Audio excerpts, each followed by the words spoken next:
Track 14. Unit 17, 17.1, Exercise 4. You will hear people talking in 8 different situations. For questions 1 to 8, choose the best answer A, B or C. Question 1. You hear a woman talking about making jewellery.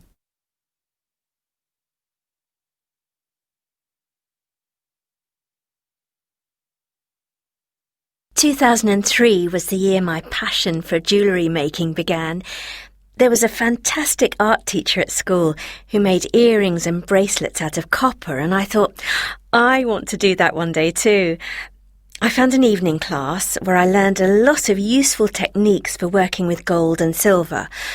I've never considered using the former for my own jewellery because it's outside my price range, but I can afford the latter. And in fact, I've made several things with it recently. 2003 was the year my passion for jewellery making began. There was a fantastic art teacher at school who made earrings and bracelets out of copper, and I thought, I want to do that one day too. I found an evening class where I learned a lot of useful techniques for working with gold and silver. I've never considered using the former for my own jewellery because it's outside my price range, but I can afford the latter, and in fact I've made several things with it recently. Question 2. You hear 2 friends talking about postcards.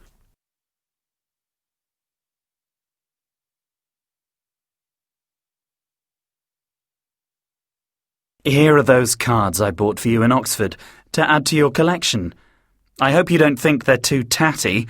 They must be at least 50 years old. Thanks. The condition they're in doesn't bother me. And actually, looking at the stamps, they're older than you say, which is brilliant because I haven't got many from the 1930s. Oh, so you're looking for cards from a certain period? Well, I collect all sorts, but I'm on the lookout for older ones that have text on the picture. And like this one, which says, "Thinking of you in St. Ives." Here are those cards I bought for you in Oxford to add to your collection. I hope you don't think they're too tatty. They must be at least 50 years old. Thanks. The condition they're in doesn't bother me. And actually, looking at the stamps, they're older than you say, which is brilliant because I haven't got many from the 1930s.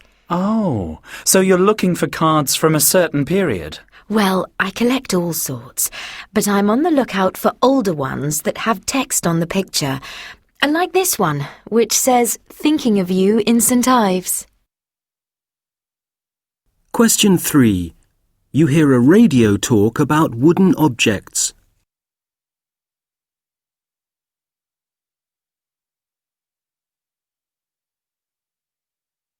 I knew someone once who had an absolute passion for making things out of wood. He spent hours and hours on his hobby.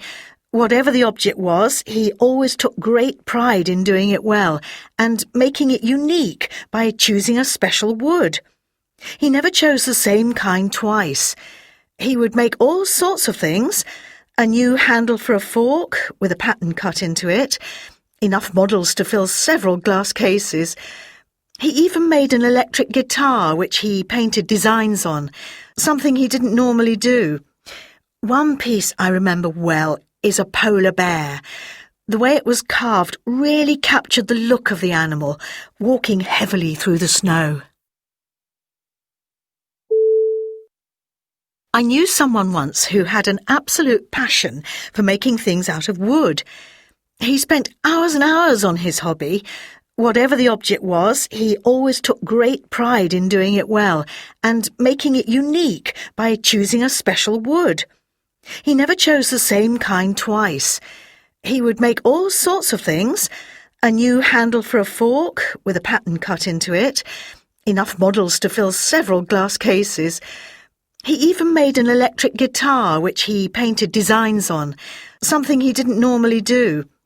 One piece I remember well is a polar bear. The way it was carved really captured the look of the animal, walking heavily through the snow. Question 4. You hear a man talking about his hobby.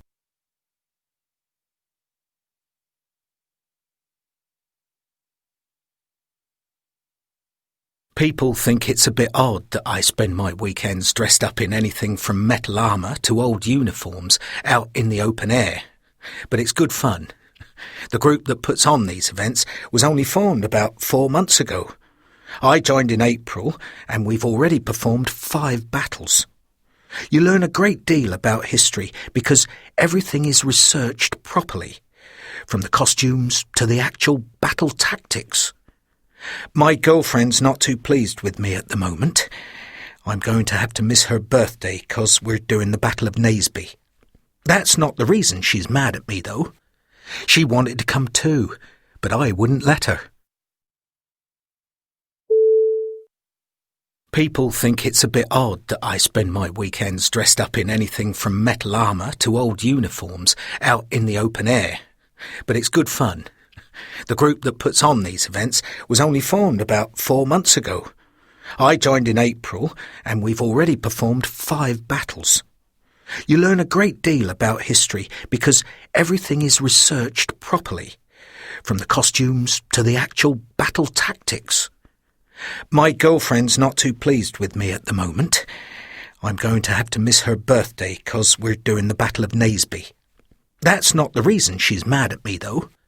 She wanted to come too, but I wouldn't let her. Question 5. You hear a girl talking about collecting beads.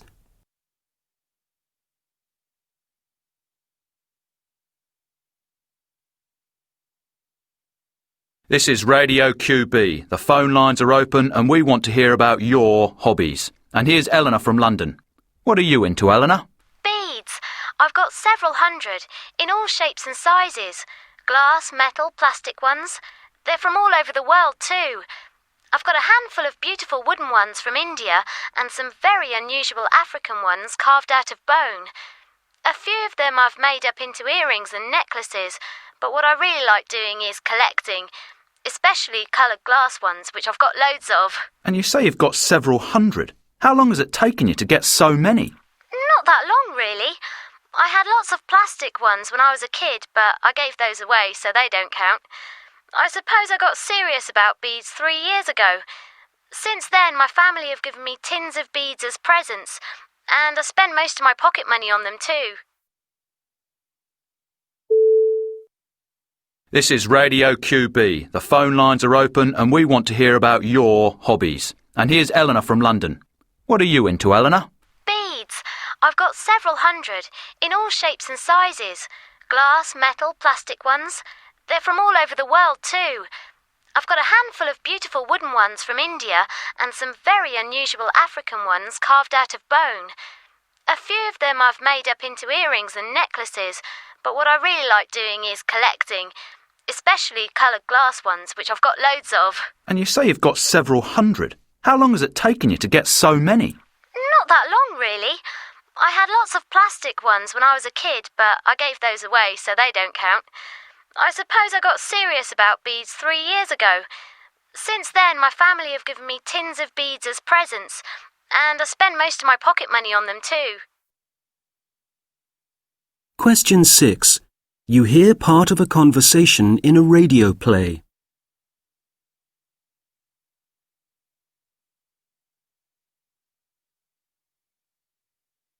Well, I've rung them twice already and they said I must take the matter up with you.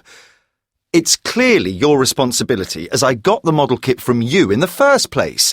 It was sealed when I got it too. No, I'm quite sure. I buy a lot of your kits, you know. Do you want me to contact Model Makers magazine and tell them about what's happened? You have all my details, so I suggest you sort it out.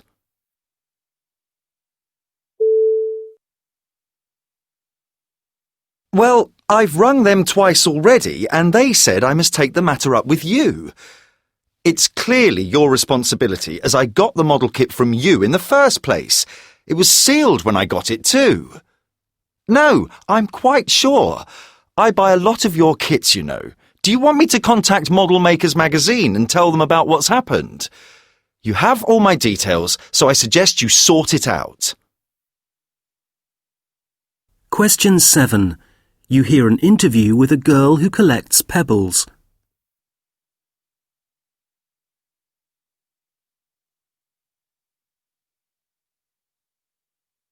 I'm with Jenny Braintree, who paints the whole world in miniature on small stones she finds at the seaside. Jenny, you took up this hobby 4 years ago. It was 4 months ago, in fact. I was on a beach holiday with my parents and I collected loads of nice, smooth pebbles. When I got home, I started to paint tiny images of beautiful places like the Swiss mountains and the Brazilian rainforest. I've done 89 so far. Amazing. These pictures are no more than 5 centimetres across, and yet they contain so much detail. So what's the reason behind this, Jenny? Do you earn anything from all your hard work? Dad thinks I could sell them, but I'm not interested in that. And anyway, they're too special to me. My real aim is to get better at painting, because that's what I want to do when I'm older. And although I haven't been to the places I illustrate on the pebbles, it can be really good fun finding out about them on the internet. I'm with Jenny Braintree, who paints the whole world in miniature on small stones she finds at the seaside. Jenny, you took up this hobby 4 years ago. It was 4 months ago, in fact. I was on a beach holiday with my parents and I collected loads of nice, smooth pebbles. When I got home, I started to paint tiny images of beautiful places like the Swiss mountains and the Brazilian rainforest. I've done 89 so far. Amazing. These pictures are no more than 5 centimetres across, and yet they contain so much detail. So what's the reason behind this, Jenny? Do you earn anything from all your hard work? Dad thinks I could sell them, but I'm not interested in that. And anyway, they're too special to me. My real aim is to get better at painting, because that's what I want to do when I'm older. And although I haven't been to the places I illustrate on the pebbles, it can be really good fun finding out about them on the internet. Question 8. You hear an interview with a boy whose hobby is slot car racing.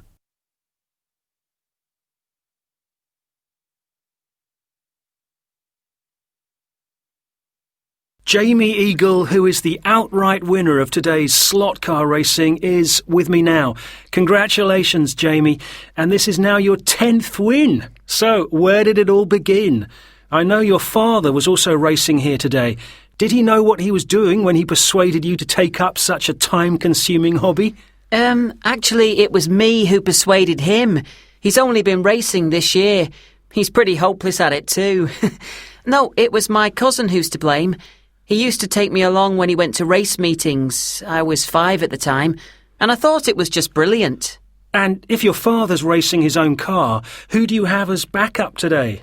I've introduced my friend Ian to slot car racing. At the moment, he's free to help me, though next year he hopes to have a car of his own.